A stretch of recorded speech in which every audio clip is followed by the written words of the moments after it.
Hi folks, to everyone that's on there already. We're just about a minute to 7, so we're just going to give it another few minutes until any latecomers come on. So just bear with us for a wee while yet.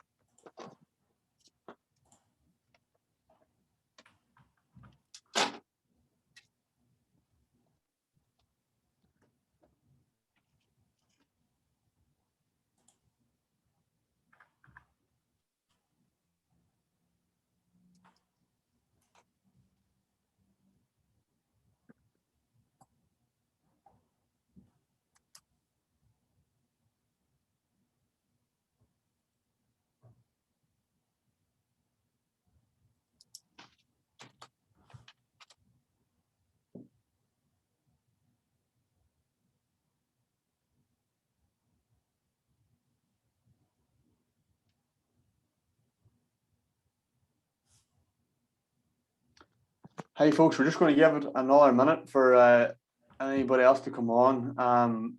Yeah, we're just going to give another minute and then we'll really start straight into the presentation. So we'll have no long introductions here.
Okay, folks, I think we might make a start here, and if other people join in, and then they'll be able to pick it up just as we go along. So it's 2 minutes past 7 there now, and we won't be going on for too long this evening, 30 minutes, 40 minutes at the most, really. And we just have the one speaker tonight. So just by introduction, my name is Peter Mccann. I'm the chair of NIIAS, the Northern Ireland Institute of Ag Science. Just background to myself, I'm the day job, I'm the Northern correspondent with the Irish Farmers Journal, and I'm also farming sheep and sucklers in Limavady in North County Derry. Just suppose for Indra's sake and for any non-members that are on this evening, just background to NIIAS, we're a professional organisation for people working in the agri-food industry in Northern Ireland. So we're a fairly broad church with people who are farmers, civil servants, researchers, scientists, bankers, journalists. You know, there's a wide range of people that work within the agri-food industry, and a wide diverse membership of NIIAS too. So just to get on with proceedings this evening, I'd like to introduce our speaker. Just one speaker this evening, Indra Thillainathan, is from the Climate Change Committee as an advisory body to the UK government on climate policy. Indra has been a senior analyst at the Climate Change Committee for the past 10 years, but she's worked across different areas from energy efficiency, local authorities, bioenergy and biogenic waste. And at present, she is the lead analyst on reducing emissions from UK agriculture and land use sectors. So Indra, I think we'll just crack on. If you want to start with your presentation, and then we'll have questions from the members. If you want to send in the questions as we're going along, that's fine, and we can get straight to them, the Q&A, and there'll be opportunity to send in more then. So Indra, over to you. Okay, thank you, Peter, and thank you for inviting me to talk today about Northern Ireland's role in meeting the UK net zero target. And what I'm specifically going to talk about today is the role of reducing emissions in agriculture and land use. So before I go into that particular sector, it might be helpful just to have a few lines really, or say a few things about what the Climate Change Committee is all about.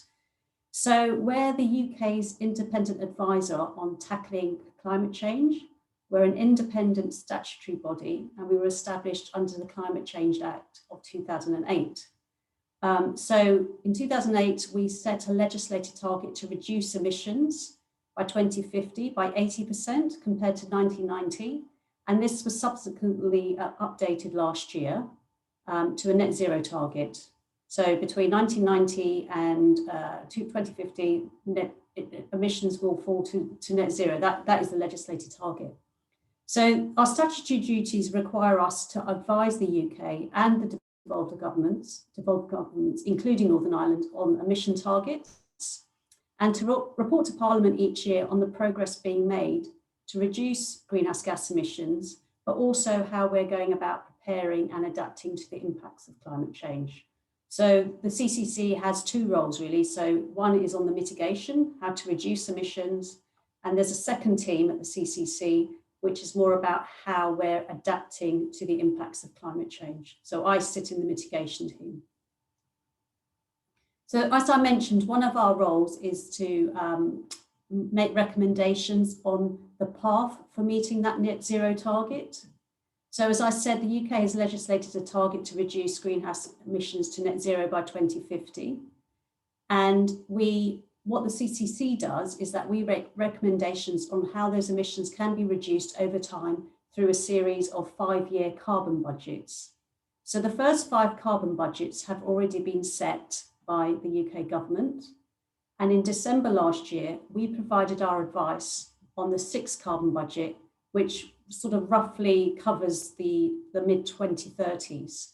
So we provided our advice on the volume of emissions that the UK can emit during that period, so during the 6th carbon budget, on the road to meeting the net zero target by 2050. So you can see the blue sort of dotted line falls down and it hits sort of the x-axis at 0.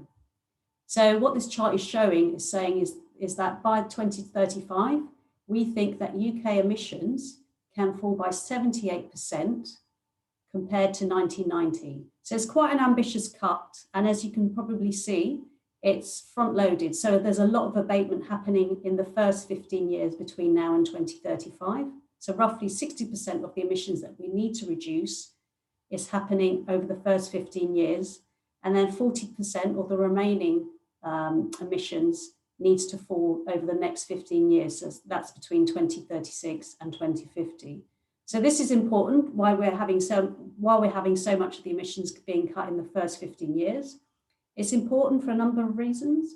One, investing early. So investing early in reducing emissions can support the recovery out of the pandemic. And crucially, we will be minimizing the cumulative amount of emissions that's being emitted. And that's essential if we are to meet the Paris goal. So what does this mean for Northern Ireland? So the slide I've just presented here is the UK position. So what it means is for Northern Ireland is that it is not necessary for Northern Ireland to get to net zero in order for the UK to meet its net zero overall climate target. So this chart is showing you, the blue line is showing you what we estimate Northern Ireland could reduce its emissions by. So total Northern Ireland emissions could fall by 82% by 2050 compared to 1990. So our recommendation, therefore, is that Northern Ireland executives should aim for at least an 82% reduction in all greenhouse gas emissions by 2050. And that corresponds to a 54% cut by 2035. Just to point out, in terms of Northern Irish emissions, it currently accounts for about 5% of total UK emissions. And in terms of the abatement over time, it accounts for about 4% of UK abatement. So this is the same chart that I showed you previously, but this is showing you how the emissions for each sector of the economy falls over time. So the big green wedge in the middle is agricultural emissions. And while agricultural emissions accounts for about 10% of UK emissions, it's a much larger share for Northern Ireland. So it's by far the single largest sector of Northern Irish emissions. So it's about 28%. So what we've said for the 6 carbon budget advice is that agricultural emissions need to decline by 57% by 2050. It will still, however, remain the largest source of emissions. This compares to surface transport and heating. Emissions in those two sectors actually falls to 0 by 2050. So we can see that agriculture is still quite a significant emitter by 2050. And also another important sector is land use emissions. So this is like peat, emissions coming from peat, the net sink coming from a forestry. And we're saying that those emissions can fall from 2.8 megatons currently to almost 0 by 2050. So I'm going to go on to explain sort of how we can do that. So looking at agriculture first, so in terms of Northern Ireland agricultural emissions, I said it's the single largest source of emissions in Northern Ireland.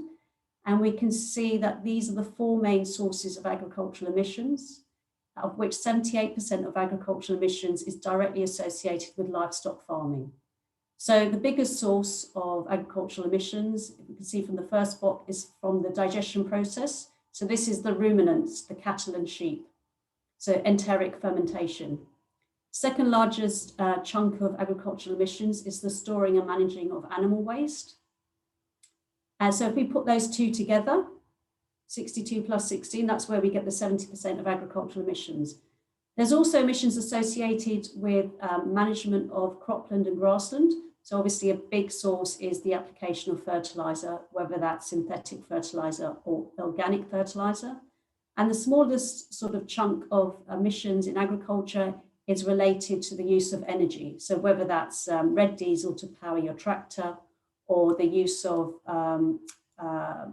coal or some of the fossil fuel to heat your agricultural building.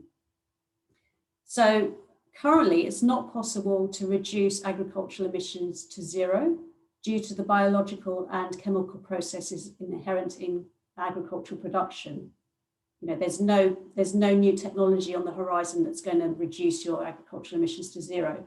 But there are a range of options that can bring that down. So firstly, we've estimated that the take-up of low carbon farming practices can reduce emissions by almost 1 megaton by 2050. So we've got roughly about 18 low carbon farming practices that can reduce methane and nitrous oxide from soils. And those are a few of the categories. So for instance, what feed and additives can we give to our ruminant livestock in order to reduce the methane? So we've got things like incorporating starch into the diet, nitrate additives, and 3-NOP. There's also things you can do to improve cattle and sheep health, and also other measures such as the use of anaerobic digestion and switching away from red diesel, for example, to things like biofuels, or in the future, electrification of off-road machinery such as tractors. But that really only gets you so far. So as I said, collectively, those practices only delivers less than 1 megaton. So clearly there is a need for further action to reduce the agricultural emissions. And at the same time, where these agricultural emissions remain, we need to offset some of that by doing other things with our land, such as afforestation or restoring peat that can sequester carbon. So what this needs actually is that we need to shift some of our land that's currently used for agriculture in the UK and in Northern Ireland to alternative measures that can increase carbon. So we looked at a range of measures that could release land out of agriculture. So obviously one of the things we wanted to look at was the role for diet change in terms of reducing our consumption of meat and dairy. So in our 6 carbon budget work, we looked at the impact of having a 20% reduction by 2050 for dairy and a 35% reduction in meat, both red meat and also white meat by 2050. We also looked at the land, what other measures could release land. So if we could increase our crop yields in a sustainable manner, we could increase our per hectare tonnage. That could release some cropland. At the same time, you know, is there grassland that could be released if we were able to increase the grazing intensity? And also, what's the impact of reducing food waste on, you know, reducing agricultural, you know, being more efficient in our agricultural production? So what we found is through these 5 measures, in Northern Ireland, it could release 46% of land out of agriculture by 2050. And you'd obviously get a corresponding decrease in agricultural emissions through, you know, there being a reduction in livestock, for example. And we estimated that that could deliver a further 2 megatons of emissions abatement by 2050. And diet change accounted for a significant chunk of that, of about 60%.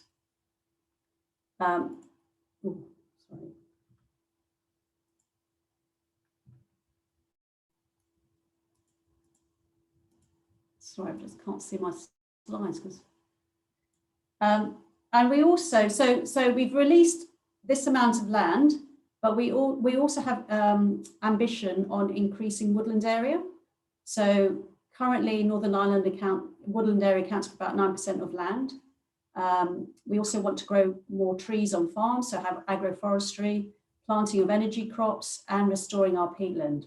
So meeting that level would require about 64% of the land that is being released for measures to sequester and reduce land-based CO2. So if we were able to increase our woodland area and do these other measures, we estimate that we could reduce land use emissions from about 2.8 megatons currently to almost zero by 2050.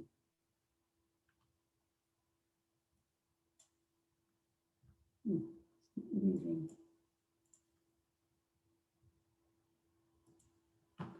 Okay, so I just wanted to look at these land release measures just to show you what it means on a UK, you know, just how much land is being used by each of the 5 measures I mentioned. And this is for the UK. I don't have a chart for Northern Ireland, but you can see the importance of diet change in releasing this amount of land. So obviously, why did we look at diet change? You know, if we look at this chart, we can see that when looking at the protein, the carbon intensity of protein, that generally animal-derived protein has a much higher carbon emissions intensity than plant-based protein. However, if we look at the global picture, we can see that actually the United Kingdom, in terms of beef farming, has one of the lowest emissions intensive systems in the world. So it's crucial that when we do eat meat, that we try to source that from UK production, you know, rather than import potentially, you know, higher carbon intensive products.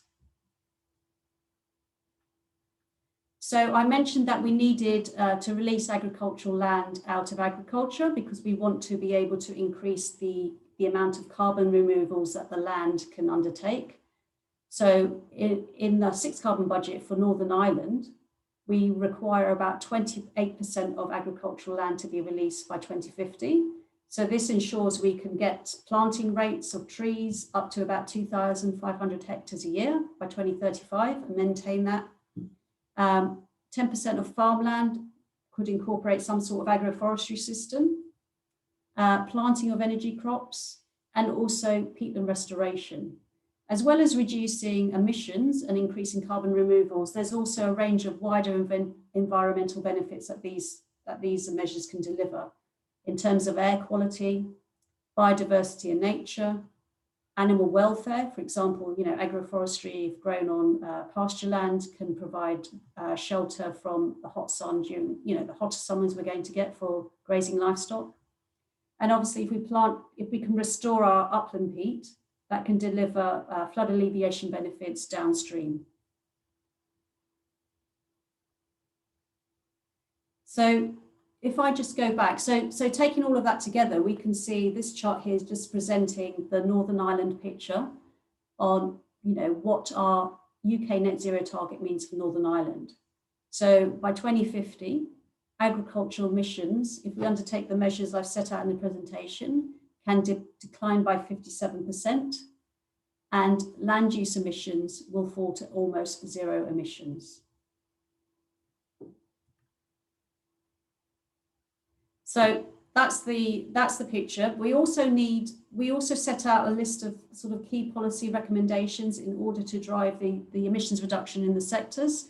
But I should also point out it has to be done in a fair manner, and it's a just transition to ensure that we take on board all the players, the land managers, the farmers. We all want them on board. We don't want to be able to alienate them or ensure that they still can get some sort of opportunities and to still maintain an income. So if we're asking a livestock farmer to switch some of his land into tree planting, for example, we have to make sure that their financial incentives are in place so that they can still make a living from doing that particular type of job as well as livestock farming. So what we've asked for is that in order to deliver these emission savings, we need to be able to strengthen the regulatory baseline in agriculture to ensure that good measures that have benefited climate change in agriculture is maintained. So a classic example is the sort of cross-compliance rules under CAP Pillar 1. And also in terms of funding, as I've said, it's important that we have the right set of financial incentives that can incentivize farmers to reduce agricultural emissions and at the same time, and allow them to switch out of agricultural production if they want to into other measures. So whether that's afforestation or peatland restoration, for example. There's also a need to address a big range of non-financial barriers.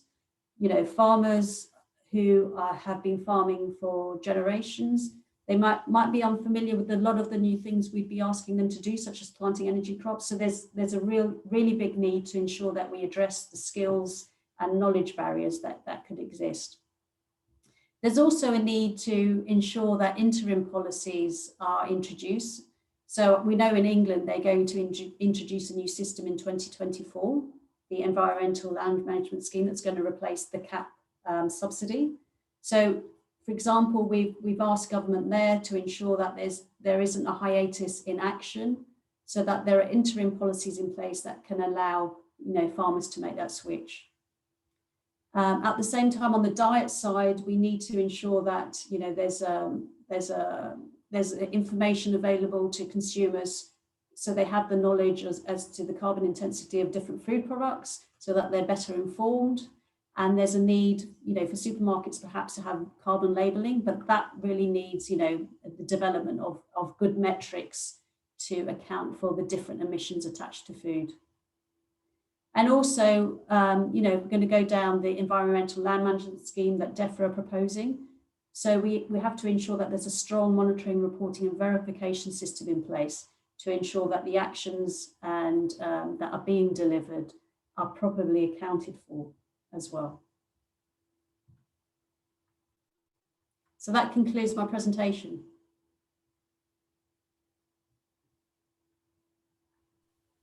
That's fantastic. Well, maybe not the word, but it's a very informative rundown there, and you cover quite a lot of ground in a relatively short space of time. Having read through some of the climate change committee's reports, honestly, it would be nearly 2050 by the time you would get finished them. So you crammed actually a lot in there in the space of less than 20 minutes. So, and I suppose just the first question I would have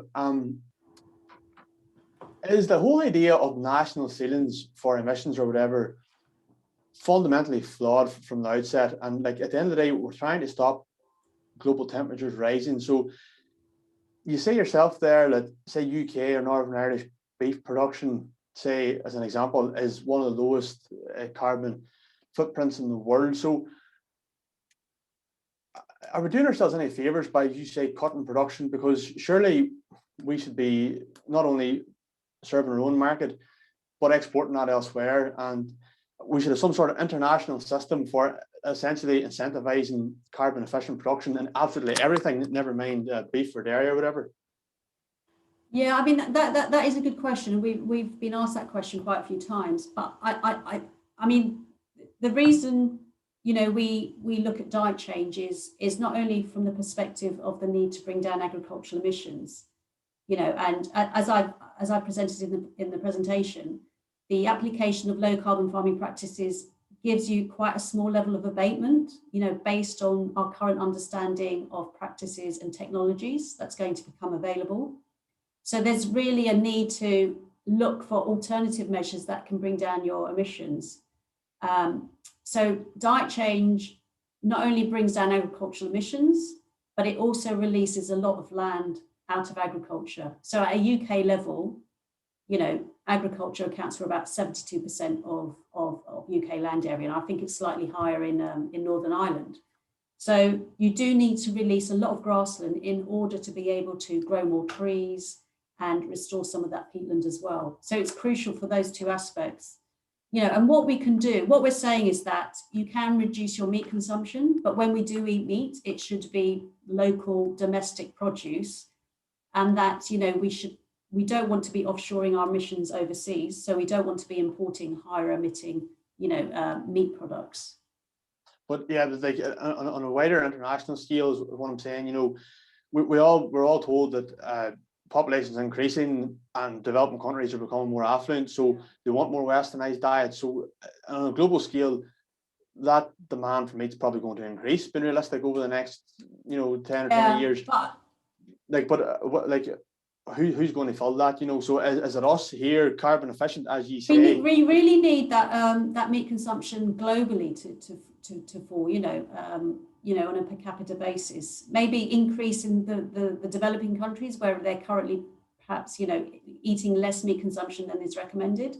But at a global level, we're not saying that we're not advocating that meat consumption should rise. We're saying that it should fall globally. And, to what extent is UK production going to be able to meet any increase in global demand? It would have to massively increase, I think, to make a big chink in the market overseas.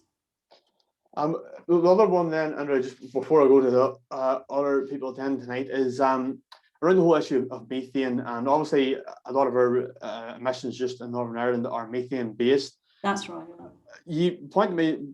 We spoke a few weeks ago. You pointed me in the direction of a report that the Climate Change Committee did in January 2020, where you looked at the global warming potential star metric of accounting greenhouse gas emissions. So for anyone that doesn't know, I'll have a go at it. It's developed by researchers at the University of Oxford. It's an alternative to the one that's been used at the minute, which is called Global Warming Potential 100. So Global Warming Potential Star 1 effectively takes into account the short atmospheric lifespan of methane, 12 years compared to literally centuries for carbon dioxide, which comes from burning fossil fuels. It makes sense to me. And why did the Climate Change Committee say it wasn't a runner? I generally read it several times and I still couldn't quite get my head around it. It seemed good to me. And then you just say, no, we shouldn't do it at all. It just didn't make sense. Well, GWP 100, which is the current metric that we use, is actually, it's consistent with the national and international frameworks. So it's what the IPCC sets out. So, we have to follow what the international and national frameworks are setting. So that's our calculation is based on GWP 100. Now, what we're saying is that, if we were to use the GWP star metric, which I think maybe the likes of Ireland, Republic of Ireland may be using, I'm not too sure, for biogenic methane, then what we think is that it would need extra effort on the part of the reductions in CO2 and nitrous oxide. So in agriculture, then you would have to have more of an effort to reduce your nitrous oxide emissions. To achieve the same expected climate outcome rather. And then it would also require global emissions. So if we adopted that metric globally, it would require global emissions to actually fall much faster than the 2050 net zero target. So it would exert a more effort on reducing nitrous oxide and CO2, which are the longer lived emissions, and also it would also need a faster pace of reduction as well. So effort would be needed. That's considerable.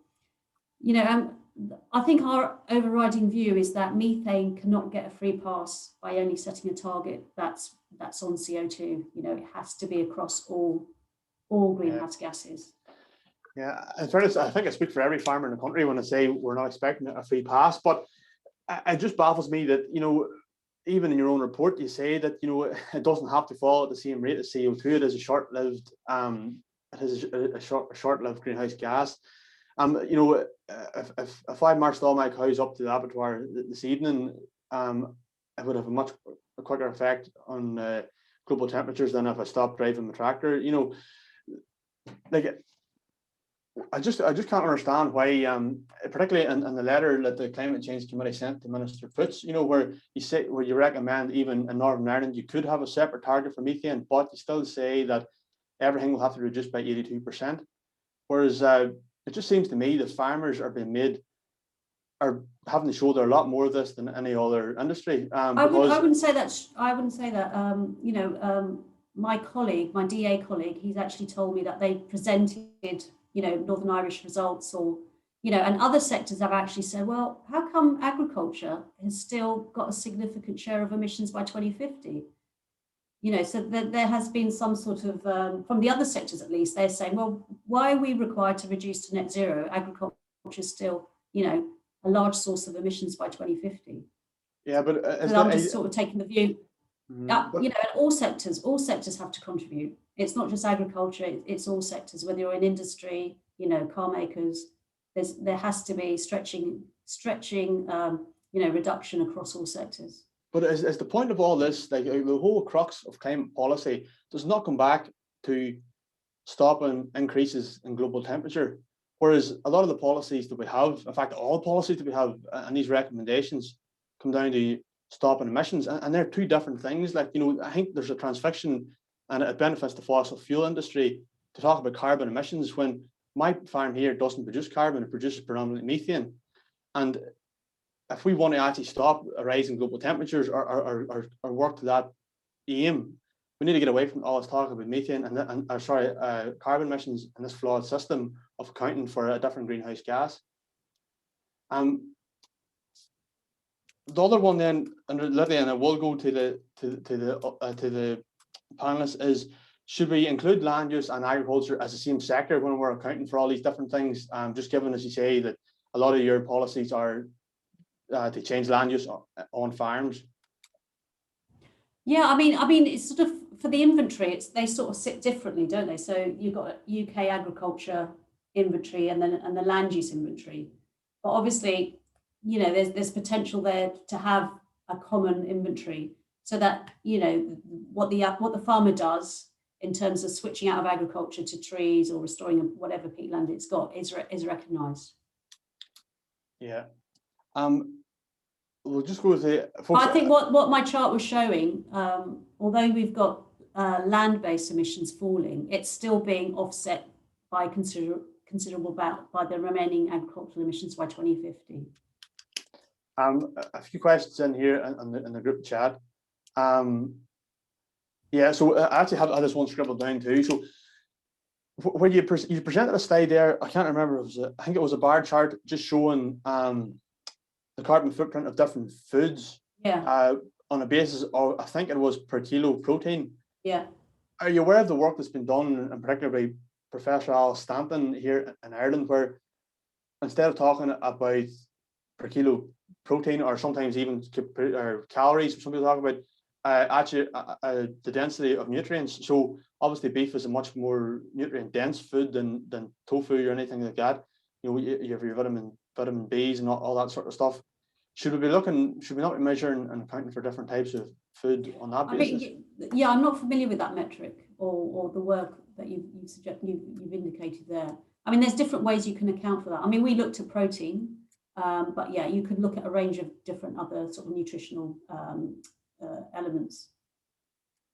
So on that again, if we reduce meat by 35% by 2050, what will replace this? What are we going to eat that's going to? Well, we talk about the opportunity to switch into more plant-based proteins.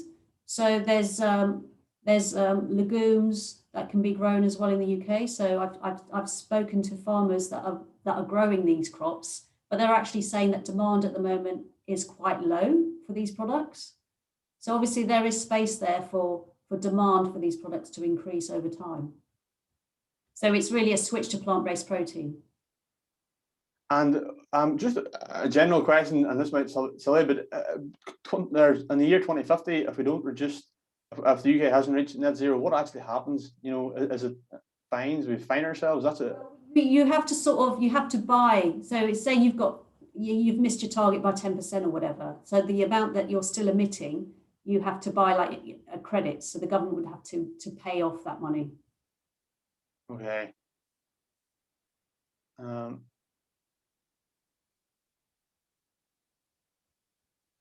Yeah, a few questions again. I'm sorry to labour this, but I do think it's really important, particularly for the livestock industry. Can you comment on the debate about methane and its degradation and the need for an internationally accepted standard methods of carbon footprint labelling? So let's kind of come back to that again. So again, we're reducing production here, but what about other countries? Like, are they going to do that?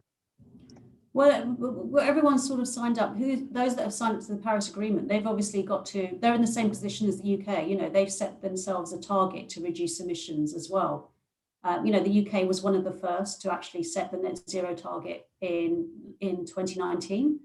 But, you know, there's been a plethora of countries since then that have also signed up to the Paris Agreement. So each of these countries will have to consider how they go around reducing, you know, emissions, and it will include agriculture as well. So we're not the only ones. Yeah, sorry, and you said there in your presentation too, some of the idea was to intensify production and really, I suppose, I take it you're talking about lowland ground where wheat production going from 8 ton to 11 ton and that sort of thing, and there's scope to that's at UK average. Yeah, stocking rates. Like, aside from emissions, is there environmental concerns about that too? So are we not, you know, is there water quality, you know, biodiversity, like, has those things been taken into account, particularly for those areas which are going to become more intensively farmed? Yeah, I mean, when we say intensive, we mean sustainable intensification. So we're saying it shouldn't be at the expense of actually applying more inputs. So we're not saying increase yields by just throwing a whole lot of pesticides and, you know, fertilizer at the crop. So we're saying it should be done in a sustainable manner. So the expectation is that inputs don't actually increase on a per hectare basis. So our assumptions are that, you know, there's probably opportunities there for improvements in agronomy. So in terms of soil management and crop management, you know, and we realize that there's a fairly wide distribution of different yields across the country, you know, across the UK, you know, farmers that can deliver quite high yields compared to, you know, the bottom end. So what's the scope there for agronomy to increase yields? And also, you know, there's also technology to improve through breeding, you know, crops that can deliver more, but also are climate resilient as well. A question here too in the chat or in the Q&A function, sorry. Do you think the UK government will give additional support for increasing woodland, peatland restoration, etc.? The current farm support budget is not big enough for this to be taken from. I mean, what we're saying is that for something like peat restoration, you know, so for example, I don't know how you're aware of the environmental land management scheme that's coming into play in 2024 in England. So that's a system that will replace the common agricultural policy. So farmers will be paid to deliver environmental goods. So planting trees, for example, restoring peat, you know, reducing emissions on farm. So there will be public support for those sort of measures, but at the same time, for the vast amount of woodland creation that's needed to meet net zero, there's a big role for private finance to also come into this. So carbon credits, for example. So at the moment, we've got an EU ETS, and to what extent could something similar be used for incentivizing more tree planting? So it's a mix of public and private funding is needed. Would there be actually scope to have a carbon credit scheme? I'm just thinking, like, for a farm, say planting trees, will he not kind of need those carbon credits himself if he's still doing production? Like, I just sometimes wonder, is that overtalked, the whole idea of carbon, you know, farmers? Yeah, I mean, what DEFRA have done is that they've actually introduced these reverse auctions for woodland creation. So it was launched last year. So the idea is that they bid into it. So participants bid into an auction to plant certain hectares of trees, and that the lowest bids will then win the sort of the carbon credit, and the government is providing a guaranteed market price. So in the future, if the participant wants to sell the carbon credit of the woodland creation, the woodlands that it's created, it can do so. So what it needs is careful design of an appropriate private sector mechanism that could actually encourage private investment into things like woodland creation and ultimately peatland restoration as well. A question here, can you talk about the benefits of anaerobic digesters? And can I add on to that, have we ever actually done a study to show that these things are environmentally friendly? I just sometimes think that there's a lot of drawing about of slurry and diesel burnt over the head of. Well, I know there's concerns about growing lots of maize to feed ADs. There was an issue in Germany, I think, where a lot of farmers started growing maize, and there's concerns that maize can actually worsen water quality, for example, and also erode the soil as well. So, sorry, what was the start of your question about the environmental? But are they environmentally friendly? Is my question, and the person here asked, can you talk about the benefits of them? I suppose the benefits are that you can, it's a way to utilize the methane. So anaerobic digestion, if you feed a bit of crops or dry matter with animal slurry, for example, you generate methane. So that could be used on farm, or you could sell that, onto the grid as electricity as well. It also generates a digester. So that could offset your need to buy in chemical fertilizer, so digestion, which can be applied as an organic fertilizer. But have we ever actually done let's say a life cycle assessment study of these things? From start to finish. I appreciate that. I know what you're saying about the methane, but include everything, even in your presentation. You talked about the red diesel, for example. Like that's obviously a huge source of emissions. Yeah. Another question, many people globally suffer from severe malnutrition. It is easy for Western nations to suggest removing land from food production, growing trees, etc. Over the next 40 years, the population is expected to swell. Global food production will need to increase. I am very concerned about the promotion of less beef and dairy products, impact on nutrition of children and young people, calcium, iron deficiency, and their diets. Not really a question. Is there a comment on that, Indra, from yourself? We recognise, what we've looked at is the UK position, and we recognise that there is actually an overconsumption of protein. So we've looked at sort of the data that suggests in the UK people are actually consuming more protein than is actually required. So there's scope there to actually reduce our protein intake, but we do recognise that for certain groups, like the elderly or the very young, there is a need to be, or pregnant women, for example, that there is a need to, take account of their sort of nutritional requirements. But on average, there is an overconsumption of protein in the UK. Does Indra think, do cattle produce carbon or do they recycle carbon? Well, they produce methane. I don't know what he means by recycling carbon. I suppose the question will come from the idea of, this is really simple again, as I said to you before we come on live, I'm not a climate scientist, but my car produces carbon dioxide. The oil, the diesel, that came out of the North Sea, wherever it took thousands and millions of years to form. These carbon emissions that policymakers keep attributing to cattle, like the cattle aren't mining that carbon out of deep down. It has to be a cycle. If methane breaks down within 12 years, there has to be some sort of cycle. Where is this carbon actually coming from that's been attributed to the cattle? The methane? Yeah.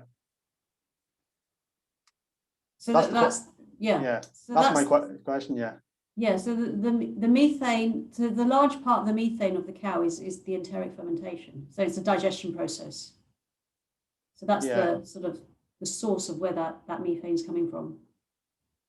But then, so we're changing that, and we're multiplying it by 28 or whatever to get a carbon. So the whole point of this is we keep talking about carbon emissions, from agriculture, but well, it's greenhouse gas emissions. Carbon. There's carbon dioxide, methane, and nitrous oxide. Yeah, but surely you have to you must understand what I'm getting at. You've heard scientists talk about Miles Allen's people that methane and the emissions there, it's a cyclical, it's all part of a cycle, whereas fossil fuels, it's a one-way system out. It's a flow as opposed to a cycle. Are we accounting for that properly in the system and these policies and this 82% reduction? Yeah, I think we are. Yeah. With elms, the issue with elms is that farmers will lose BPS, which was to subsidise cheap food for the UK public. If the UK government take this money away or try to spend it differently, how can they achieve both outcomes? How can they achieve? How are they going to achieve both outcomes? So is food just going to get more expensive for everyone?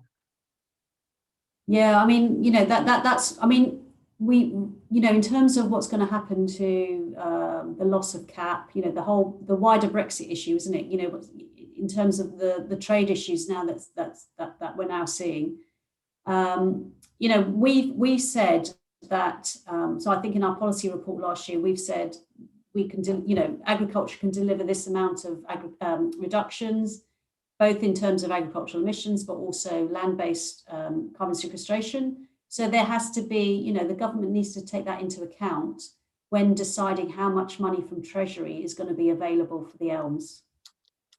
If we switch to more, and we would obviously want, so I think it's 3 billion pounds at the moment, isn't it, for under CAP? Yeah, for Pillar 1. If we switch to more plant-based arable, plant-based/arable, okay, farming, assume that means arable farming, do we not risk depleting soil carbon levels, impair soil drainage and increase flood risks?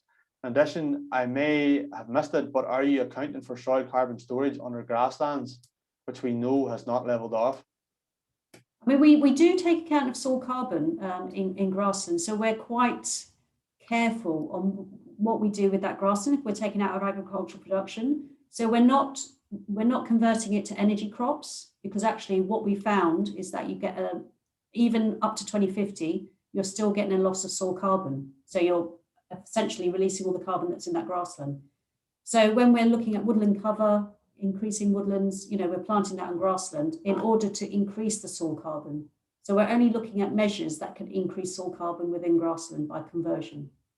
But if we're talking about more plant-based diets, surely that means more tillage. Yeah, I mean, it depends. I mean, what we've got to consider is at a UK level, you know, because of the there's more cropland, you know, as a proportion of total cropland in England. So it could well be, you know, that, you know, some of that cropland increase actually increases in England rather than Northern Ireland. Okay, sorry, there's actually quite a few questions that keep listening here, and he keeps shooting up on me as I'm about to read one. I'm going to read this out loud for the first time. Should AD not only be used for waste stream type products, not primary products used directly by humans or converted from edible form into human edible forms, such as grass, livestock farming?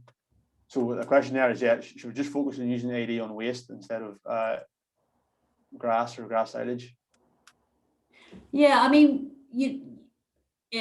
that's the case. Yeah, so you want a mix of dry matter. So whether that's you know, waste, I don't know, you know, wheat stubble or whatever. If it's not incorporated back into the soil, that could be one source. But it's going to be mixed in with some sort of animal waste as well. But waste, yeah. Do we actually have a good handle on the carbon sequestration levels, like how much carbon is stored in our grassland, hedges, trees, whatever at the minute? Yes, we do, yes. So the figures there, yeah, go ahead, sorry. Yeah, so what we have to note is that within grassland, there's age actually is the sort of biggest driver of carbon storage in grassland. And at some point there will be, you know, a lot of permanent grassland that's been grassland will not be sequestering more carbon. It will have already reached its equilibrium. So the potential to release carbon, to increase carbon sequestration, is only possible if we actually convert it to an alternative use, such as afforestation. I'm pretty sure that there's people on from AFBI on here tonight. Maybe someone can drop a line in the box there, but there's been a long-term study done at AFBI in Hillsborough, County Down, where they've shown that carbon levels in grassland have continually increased over this last 40 or 50 years. Are you aware of that work? Or no, it'd be interesting to see that. Yeah, that's that. So alien loss. I think what we're saying is that if you look at grassland and then if you look at woodland, you know, the overall carbon sequestration is higher in woodlands than it is in grassland. So if you want to increase your carbon removals, you know, you would have to convert your grassland into something like woodland creation, afforestation. Okay. We're not running on right now. There's one more question. Sorry, it's just come in here.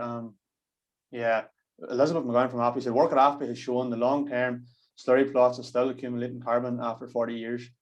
Woodland may be higher, but when woodland matures, then it's static. Yeah. So at what point does woodland level off too, or what do we do with all these trees after 30, 40 years? I mean, we've got mixed woodlands of conifers and broadleaf, so we wanted to sort of have commercial forestry, but also at the same time planting trees for more sort of nature-based reasons, you know, biodiversity, for example. So obviously there's construction where you could use the wood, you know, in the long term, and longer lived products as well, where you lock in the carbon over a long period as well. Yeah. Okay, that was interesting, folks. Listen, Andra, I do appreciate you're on through that. It was the reason this all came about was because you said released the sixth carbon assessment last year, and I just thought it was good to get someone to speak about this continuous thing about reducing meat, dairy, and consumption and all that. I appreciate, Andra, this is a kind of rant. I'm not expecting you to go through every other sector, but this has been asked twice in the chat, and just for other sectors, I specifically told Indra to focus on agriculture tonight for obvious reasons. But you did say there the heat sector was going down to zero or whatever. So we're not expecting to go through everything. But what is the Climate Change Committee recommending for other sectors there? And a second part of that question is when you produce a report and it gets covered by the media, do you feel that the reduce your beef and dairy consumption thing is covered more than anything else? Because farmers do get that feeling that this is just blasted in people's throats the whole time, when a lot of the time the other sectors don't get focused on as much. And I'm not saying that's criticism of yourselves, I'm saying it's a criticism of the mainstream media, obviously not the farming media. I would say I think that's come down. So I remember when we produced our 2018 land use report, which is when we first really talked about this reduction in meat consumption would be needed to deliver, you know, bigger emissions reductions. I remember that got quite big headlines, but I don't remember anything with the net zero. Well, not the net zero, but the sixth carbon budget advice. I think that's moved on now. I think we've had the headlines on reducing meat, to be honest. And you know, when our sixth carbon budget advice came out, you know, other sectors were grabbing the headlines, and it wasn't about reducing meat. Mm-hmm. In fairness, I did think that time. I came out on a Tuesday evening. I got it embargoed just for the paper, and I remember thinking, "Oh, here we go again. This will be all the news tomorrow." Blah blah. And in fairness, it wasn't, but it's still obviously it's the recommendation is still there. So, folks, listen. Thanks very much for those questions. I'm really sorry I didn't get through them all, and I made a hash of reading most of them there. But I'll go through them, and anything that stands out, Indra, if it's okay with yourself, I will send it across to you in an email or whatever. That's fine, yeah. And there's no panic on coming back, but we will eventually get them all pulled together and sent out. We have everyone's email address. Folks, listen, thanks very much for tuning into this evening, and it's particularly thanks to Indra for pulling together that presentation and feeling and taking those questions. We went on a bit longer than expected. That's really all from myself. The other one there, I suppose, that, as I say, for the people who aren't members of NIIAS who joined in this evening, Heather will be in touch, you know, about potentially signing up to join the Institute. We're always open to having new members. That's it, folks. Indra, thanks again, and everyone stay safe and enjoy the rest of your evening. Okay, thank you very much. Thanks, Indra. Bye.